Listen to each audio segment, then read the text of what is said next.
Live. That's it. From the inner crevices of a 14-ounce bottle of Heinz hot and spicy tomato ketchup blended with Tabasco pepper sauce, it's your daily dose of fully articulated and highly emaciated biz nuggets.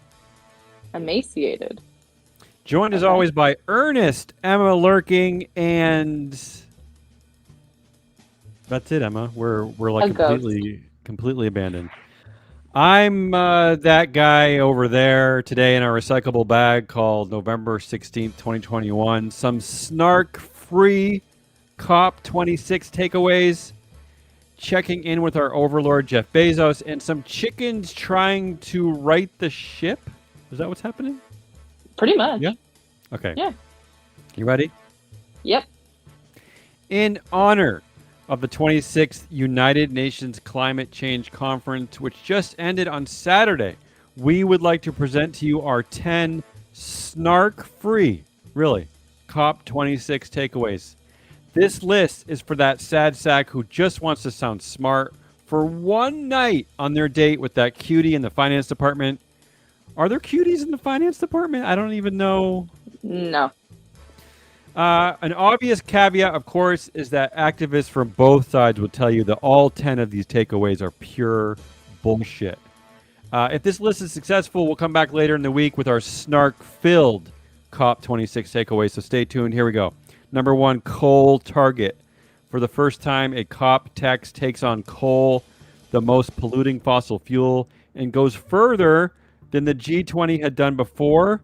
It was watered down at the last minute to a pledge to phase down rather than phase out unabated coal power, but the inclusion is still a significant signal. India and China's resistance is a reminder it will take a long time to wean the world off coal. So there you go. That's number 1, Emma. See, that's snark-free. Pretty much. Yeah, we're just delivering COP26 takeaways. Number 2, China-U.S. deal. The biggest surprise in Scotland was an agreement by the two biggest emitters to work together on climate. No big concrete action, but good news is that the pair are at least talking on climate amid the broader diplomatic standoff, aka the Cold War.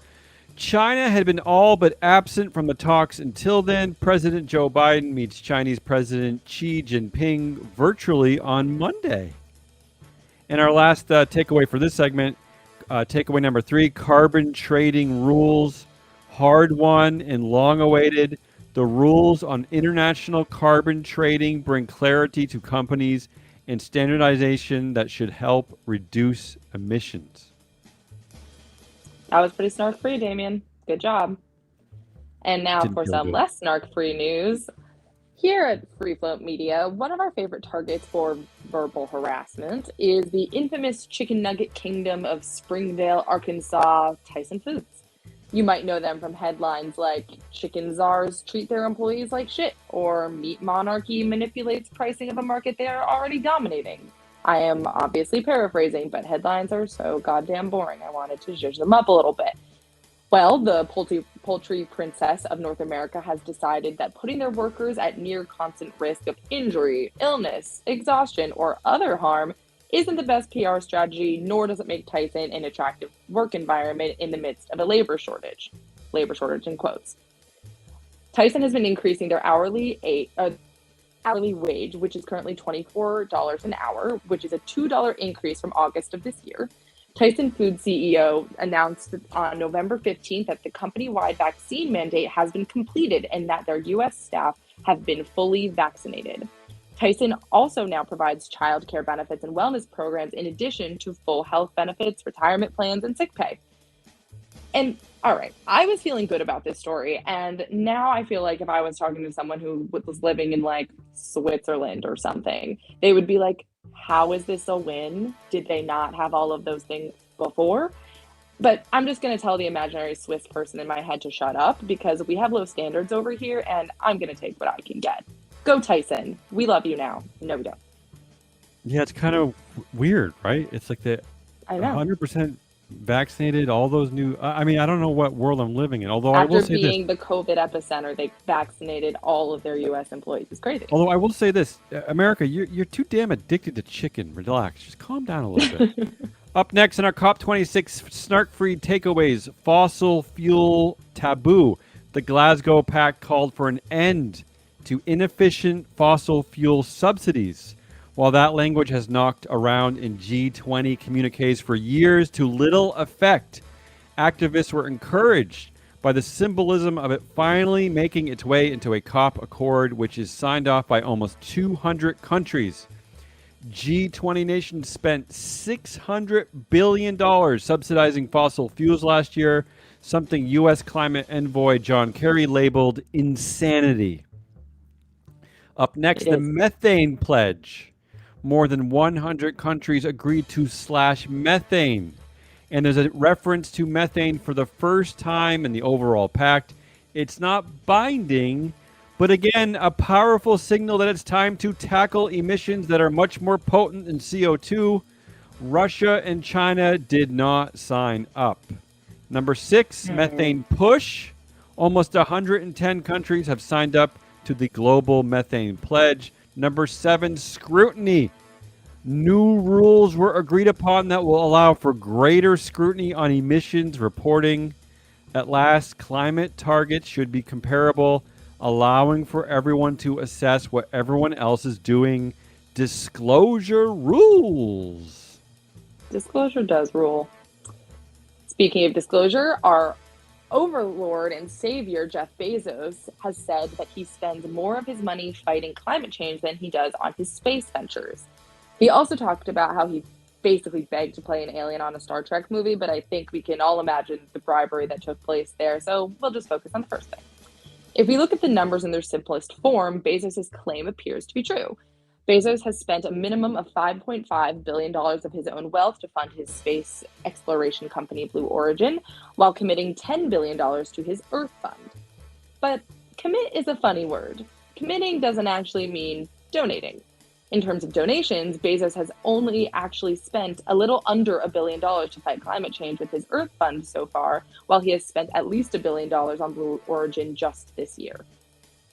Regardless of whether this statement is actually true, my question is, does he really think that going to space is as important as saving the world from mass destruction?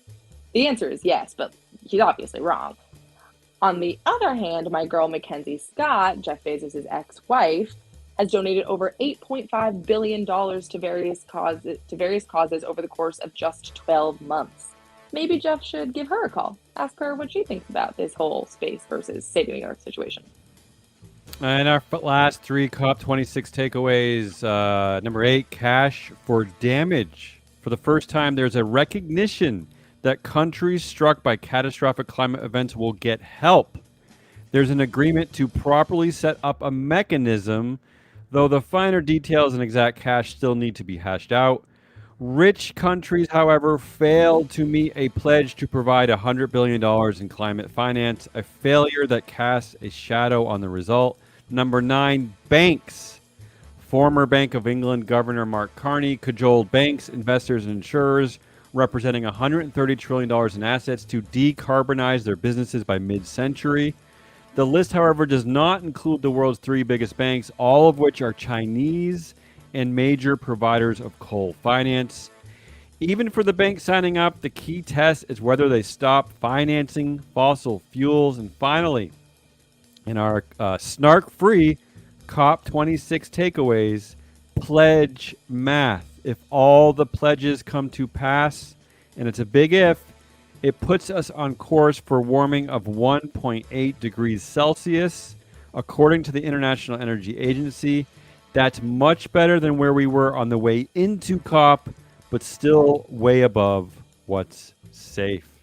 I don't know if any of that made you feel better, Emma, but those are our snark-free COP26 takeaways. Stay tuned for when we get the snark machine out and cover the COP26 from a different angle later this week. That's it for me, Emma. Thanks, Damien. That was me, Emma Lurking, and Damien Rollis with your Biz Nuggets on this lovely day of November 16th, a beautiful Tuesday. I don't know, it's kind of cold actually, maybe not so beautiful, and maybe less beautiful, maybe more beautiful, depending on your opinion, without the presence of Mr. Matt Moscardi, who is still missing. Put up on telephone poles all around town, town being relative depending on where you are. Yep, exactly. If you see him, let us know. Call us at 872-FLOAT-72 always. Thanks for listening. We'll see you tomorrow.